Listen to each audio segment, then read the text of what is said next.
atenção para a informação, confirmado a primeira suspeita aqui para a cidade de Londrina da varíola do macaco. Vou repetir, primeiro caso suspeito de varíola do macaco. Um homem de 27 anos que estava na Europa e veio para a cidade de Londrina. A informação é ao vivo, 18h37. Rafael Machado está junto comigo. Rafa, os detalhes sobre esse caso. O Ganza, esse primeiro caso suspeito foi confirmado hoje pela Secretaria Municipal de Saúde. As amostras já foram enviadas para o LACEN, o Laboratório Central do Paraná. Um jovem de 27 anos que viajou para o exterior, passou por países onde a varíola dos macacos já está em alta, com vários casos confirmados. Mas apesar aí desta notícia, o secretário municipal de saúde, Felipe Machado, disse que apenas vai endurecer o monitoramento destes casos, mas que outra medida um pouco mais dura, talvez mais restritiva, não é necessária neste momento. Hoje cedo ele deu uma entrevista coletiva e a gente acompanha agora um trechinho desta coletiva. Buganza.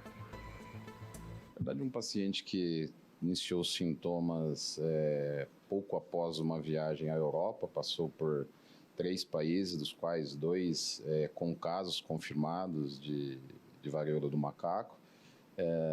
E esses sintomas evoluíram para as lesões de peles, que é muito característica para se enquadrar nos casos suspeitos. E nesse sentido, a gente já havia emitido uma nota técnica a todos os hospitais da cidade, todas as clínicas de infectologia, para o manuseio adequado. O paciente foi isolado, teve todo o acompanhamento médico no período de internação, que perdurou por 3 ou 4 dias. Houve melhora do quadro clínico. Ele teve alta para acompanhamento em casa, entretanto, com as orientações de isolamento. E o protocolo atual do Ministério da Saúde é que o isolamento deve permanecer até as lesões desaparecerem completamente da pele. Sintomas muito parecidos com a dengue. Mialgia, que é dor no corpo, dor no fundo do olho, febre, diarreia, e depois de alguns dias, até mesmo dentro do processo de internamento, evoluiu para o aparecimento das lesões na pele. E aí nós coletamos todos os exames, os materiais da lesão, exame de suave nasal, orofaringe, encaminhado ao Laboratório Central do Estado, que é onde vai ser responsável por processar e nos divulgar o resultado dos exames.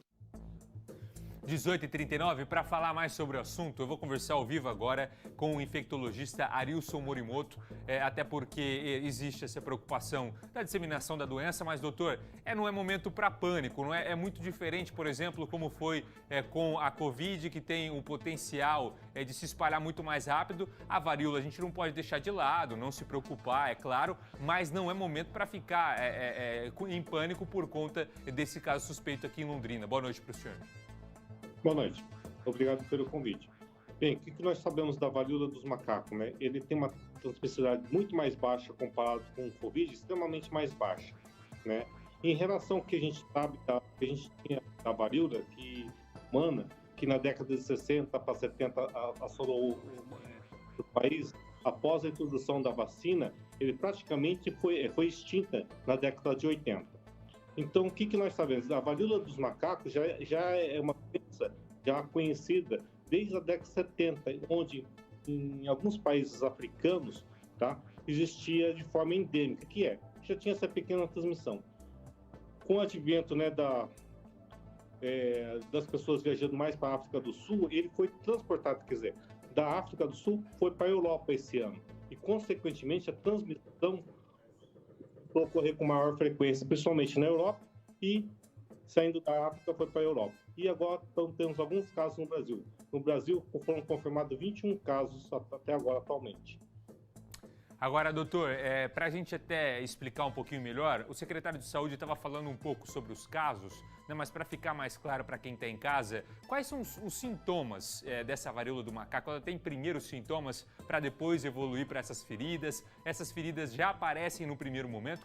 Como é a evolução da doença no paciente infectado?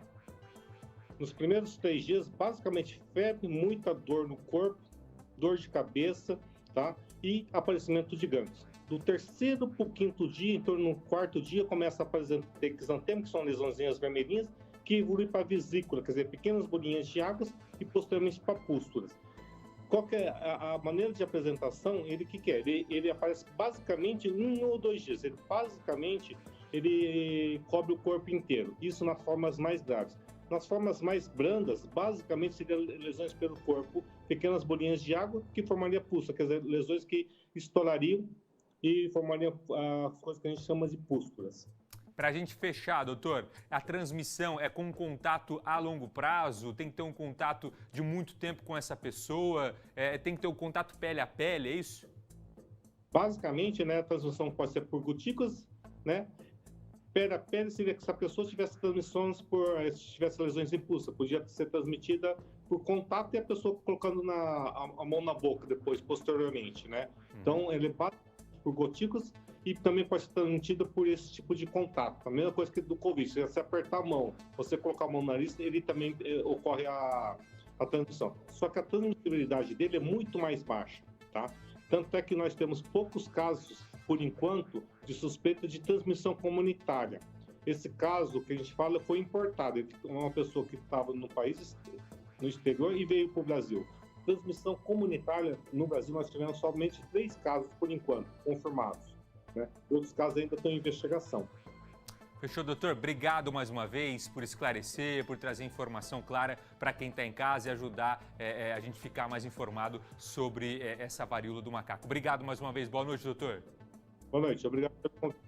18h43, seguindo, para você ficar bem informado, a gente traz especialista, não é? Para a gente te levar informação de qualidade, sem fake news. Reforço mais uma vez, não é momento para pânico, nós trazemos a informação porque você precisa ficar sabendo, bem informado, para você entender, não é? A gente sabe que o mecanismo de informação hoje em dia pela televisão te ajuda muito mais porque na internet rola muita fake news. O que nós temos, como disse o doutor, é uma disseminação do caso no Brasil, mas ainda é muito pequena.